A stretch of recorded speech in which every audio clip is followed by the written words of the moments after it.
Good afternoon, and I am delighted to be joined here in the Mansion House this afternoon by Baroness O'Neill, crossbench member of the House of Lords and also a member of the British Academy Steering Committee focused on the future of the corporation, an important chapter of which is around trust and trustworthiness, and of course, Baroness, a recognised voice on the subject of trustworthiness and trust. Can I first of all say thank you for engaging with our Business of Trust programme.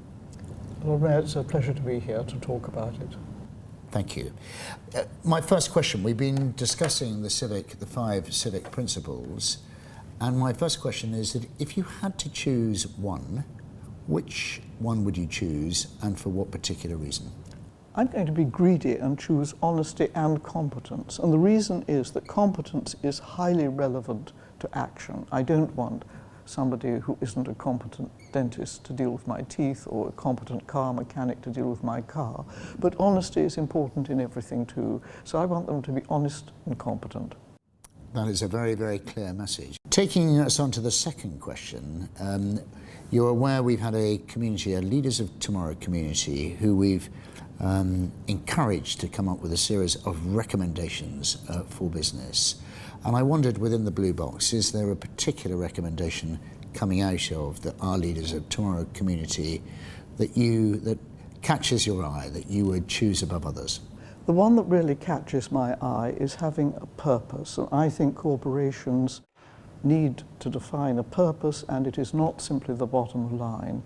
The purpose will be both, on the one hand, a commercial purpose, but on the other hand, there will be certain public purposes. No corporation should lack public purposes, because every corporation gets the benefit of the rule of law, gets the benefit of a great, for example, limited liability. There are lots of benefits, and in return there are certain public purposes, and I think corporations need to be clear and upfront about what those are, just as they should be clear and upfront about their corporate commercial purposes.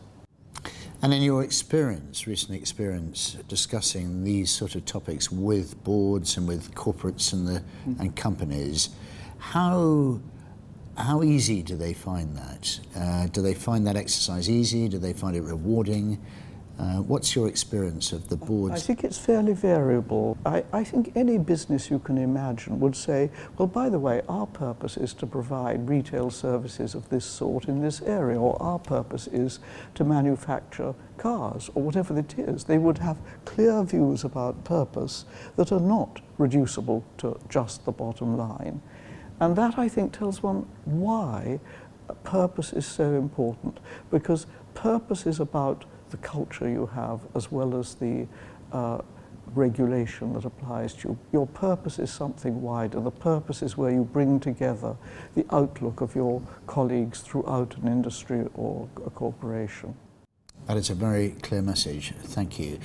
Which draws me perhaps to my third question. If there was a single recommendation that you would offer up to the communities with whom you engage, what would it be?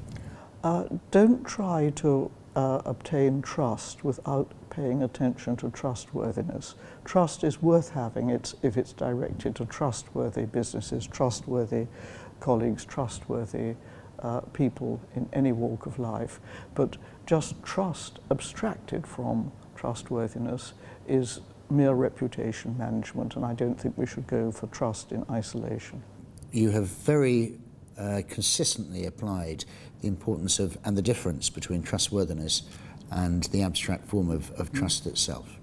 And my fourth and final question is really just in relation to the programme, the Business of Trust programme, and the civic principles that we've been talking about, talking about. Can they help restore trustworthiness and help to rebuild trust?